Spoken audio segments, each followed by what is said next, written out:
এবার চোখ রাখবো জেলার কিছু গুরুত্বপূর্ণ খবরে। জেলার খবর মানে জি 24 ঘন্টা।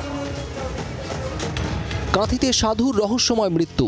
সেন্ট্রাল বাস স্ট্যান্ডে বন্ধ দোকানের সামনে থেকে অজ্ঞাত পরিচয় সাধুর দেহ উদ্ধার। ঘটনাস্থলে পুলিশ গিয়ে দেহ উদ্ধার করে হাসপাতালে নিয়ে গেলে চিকিৎসকেরা মৃত বলে জানান। স্থানীয় সূত্রে খবর, বেশ কিছুদিন ধরেই বাস স্ট্যান্ড চত্বরে ঘুরে বেড়াচ্ছিলেন ওই সাধু। কিভাবে মৃত্যু হলো সাধুর, শুরু তদন্ত। বাংলাদেশ থেকে ভারতে অনুপ্রবেশ। ঘুটিয়ারি শরীফ থেকে গ্রেফতার এক বাংলাদেশি মহিলা। ধৃত মহিলার নাম বিউটি বেগম। বাংলাদেশের নরসিংদী জেলার শিবপুরের বাসিন্দা। পুলিশ সূত্রে খবর, 2 মাস আগে বন্ধুর সহযোগিতায় ভারতে আসে বিউটি। এরপর সেখান থেকে চলে যায় মুম্বাই। ধরা পড়ার ভয়ে জায়গা বদল। ঘুটিয়ারি শরীফের দেওয়ানপাড়ায় একটি বাড়ি ভাড়া নিয়ে থাকতে শুরু করে ওই মহিলা। পুরনো বিবাদকে কেন্দ্র করে দুই পরিবারের মধ্যে সংঘর্ষ। ধারালো অস্ত্রের আঘাতের অভিযোগ, লাঠি দিয়ে মারধরের অভিযোগ। পুরুলিয়ার বলরামপুর থানার দেউলি গ্রামের ঘটনা।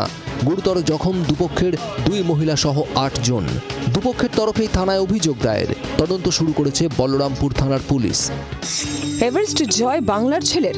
8849 মিটার উঁচুতে উঠে মাউন্ট এভারেস্টের চূড়ায় জাতীয় পতাকা উড়ালেন পূর্ব বর্ধমানের বাসিন্দা সৌমেন সরকার। বর্ধমান শহরের রানীশহরের পূর্ব পাড়ের বাসিন্দা তিনি। নেশা, পর্বত অভিযান। প্রায় 20 বছর ধরে তিনি পর্বত আরোহণের সঙ্গে যুক্ত। বছর 56 সৌমেনের ঝুলিতে রয়েছে রাশিয়ার মাউন্ট এলব্রুস, মাউন্ট নুন, মাউন্ট স্টক কাংলি সহ একাধিক পর্বত জয়ের নজির।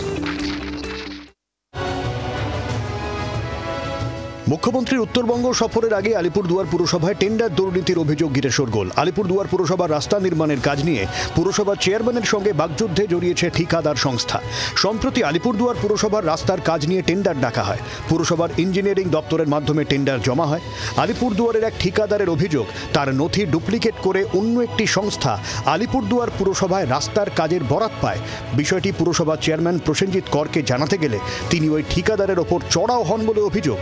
পাল্টা পুরসভা চেয়ারম্যানের দাবি, কিছু ঠিকাদার এতদিন পুরসভার কাজ নিয়ে দুর্নীতি করেছেন, তিনি তা বন্ধ করাতেই ঠিকাদারদের গা জ্বলছে।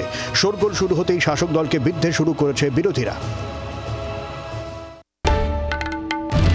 বাংলার আওয়াজ, বাঙালির আবেগ, জি 24 ঘন্টা।